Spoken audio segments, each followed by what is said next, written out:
دوو پیاوان بەست و وەم دوو چاو خۆمەدیم دوو پیاو بەستیانە وەک عریزەی تۆپانوی بەخواوە جەمەدانیەکان خۆیان بەستیان و ئەمەنیانە دالیان بە زوانێکیان کەمێک قەڵەوی وە خۆی وەبوو بەخوا کابرا کەوتە عەرزەگا. مستەفا محەممەد ڕزگاربوویەکی نێو زندانی نوگرە سەلمانە ئەو لەگەڵ دایک و باوک و خوشک و براکانی بەیەکەوە لەلایەن حکومەتی بەعسی لە ناوچوو بردراونەتە نوگرە سەلمان. بەڵام مستەفا لە ناو ئەو زیندانە بەتەنها خۆی دەگەڕێتەوە بنیشتیمان و ئێستاش بەدەم فرمێسکەوە چیرۆکە تاڵەکانی ناو زیندان دەگێڕێتەوە. ژن و ئایلە و مناڵ کریاینە قەفەزیە گواوە وەک قەفەز وایە بەردەمی سیمتەن و حەوشێ لە ناوڕاستیاوی ئەختیار وەم بەروەوی و ئێمەوە بەروەویمان ژن و مناڵ و وەمانە وەڵایەتە زۆر لەو بەربیمان من خۆم لەورە بووم دوو خۆیشک و برایەکم لەورە ئەمر خوای کرد.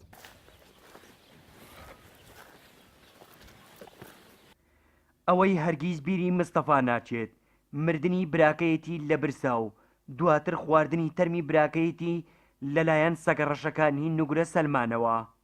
برای خۆمە هەتا یعنی گیانی دەرچوو داوای کوتێنانی کرد یعنی نان نەبوو بیدەین پێی چەند باوکم ڕجایی کردووەمانە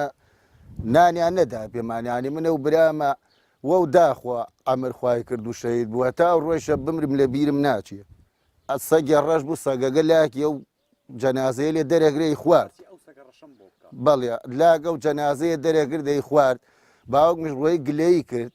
ودی ئەم سەگە ئێمەینین لە قەور و وە لەو قەورچی هەخۆڵێک وێ داوەبانیا و ئەو سەگە دەریەگا یەکە لە زابوتەگانوە باوکم وتی یعنی تەئەکیدی ئەو سەگە لا جەنازەگانە خوا باوکم خوا ئافیگا نەماوەیستە ودی بەڵێ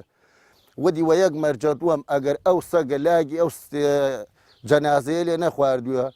وعد بێ من تو بکوژم لەورە باوکم وتی من ئامادەم تو من بکوژە ئەگەر وانە بێ وەڵا باوکم ڕۆیە سەری لاک براکەی خوب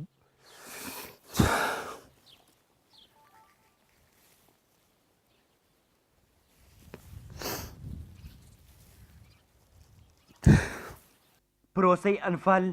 زیانی مادی و معنەوی گەورەی لە دوای خۆی بەجێهێشت چونکە ڕژێم بەرنامە و پلانی قڕکردنی داڕشت بوو. پرۆسەکە لە 23 شوباتەوە تا 6 ئەیلولی ساڵی 1970 خایان لەو ماوەیەدا فراوانترین ناوچەی کوردستان بەر شاڵاوی تێکدان و ڕاپێچ کەوتن و پتر لە 200,000 هاوڵاتی کورد لە ناوبران و ئەوەش بووە هۆی وێرانکردنی زیاتر لە 4,000 گوندی کوردستان. هەرێمجاف کوردستان 24 گەرمیان